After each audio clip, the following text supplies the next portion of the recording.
We keep praying and marching and crying and screaming racism, asking for justice, and expecting a different outcome. But when will we pack our bags? Thanks for joining me for another episode of Still Growing. Today we're talking the grand jury's decision to not bring any direct charges against the officers for killing Breonna Taylor. So no justice for Breonna Taylor. The grand jury has made its decision, and surprise, surprise, no direct charges will be laid against the officers in regards to her death. So people are still furious and still picketing and still asking for justice for Breonna Taylor. People are resentful towards Daniel Cameron. They're disappointed. And there's a wave of criticism all over the city. You have celebrities and general public, YouTubers, everyone expressing their opinion about how they feel that he has handled this case, especially considering that he's a Black attorney. Yesterday, Cameron made a statement, and so he said he feels that celebrities are only invested in the Breonna Taylor's case because they're Black. Cameron says there will be celebrities, influencers, and activists who have never lived in Kentucky who will try to tell us how to feel, suggesting they understand the facts of this case, that they know our community. But they don't. Let's not give in to their attempts to influence our thinking or capture our emotions. So basically, it seems that what Cameron is trying to do is he's trying to separate the people, and he's trying to tell his community that what everyone else is referring to and the anguish and injustice that everyone else is feeling, that it's not true, that it's based on a lack of information, and that in fact the people that are in Kentucky understands really the case. I really don't understand how the fact of whether you're living in Kentucky or not, what that has to do with anything, because injustice is injustice anywhere.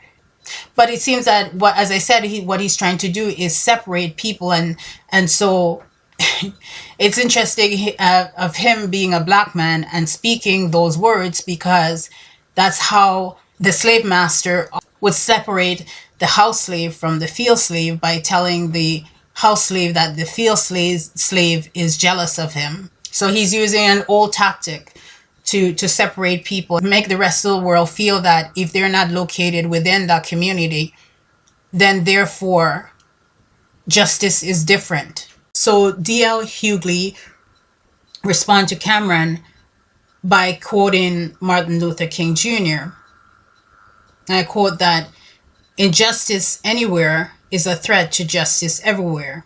So DL Hughley says celebrities are speaking first and foremost because Black celebrities have Black wives, Black daughters, Black niece, and Black nephews.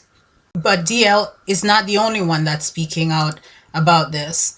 Actor Gorge Clooney, who is also from Kentucky, is speaking out, and he says, "As a Kentucky native, I was born and raised in Kentucky, cut tobacco on the farms of Kentucky. Both my parents and my sister live in Kentucky. I own a home in Kentucky, and I was there last month. The justice system I was raised to believe in holds people responsible for their actions. Her name was Breonna Taylor, and she was shot to death in her bed by 3 white officers, who will not be charged with any crime for her death. I know the community. I know the Commonwealth. And I was taught in the schools and churches of Kentucky what is right and what is wrong. I am ashamed of this decision." So it's not difficult to see the blunt racism that's happening here in terms of this lady's death. But This is nothing new. This is nothing new to us Black people, regardless of where you live under the sun. And it's not unusual to hear somebody like Daniel Cameron speaking the way that he does either. Because not all Black folks are kinfolks. Not all Black people care about the well-being of Black people. And based on the position that he's in now, which is, you know, his position of Attorney General is a new position. And from what I understand, he's very young, 34 or something like that. So he's got a whole life ahead of him in terms of seeking wealth and power. And he's in direct line to achieve that. There's a lot of people in places of power that has let Black people down. He's not the first and he won't be the last either. Even Donald Trump is saying he's a rising star. In a way, how can you expect anything different from him?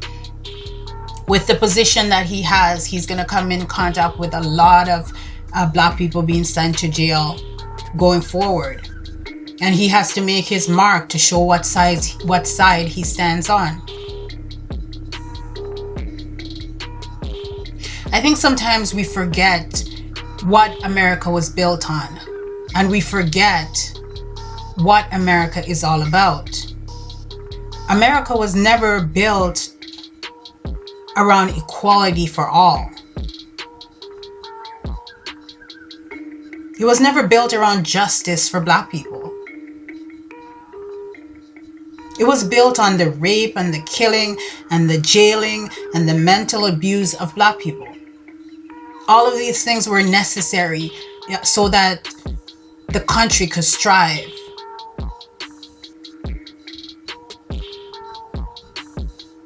It's a little weird when I hear people in America talking as if they really expect things to change. Things will never change because there's too many blood of Black people that has been shed in that place. Now we know for sure why the family was given the $12 million. The $12 million was given as an exchange to say, okay, we'll give you some money now, go away and keep quiet. I feel that the only time that Black people will ever have justice is when they actually pack their bag and leave that place.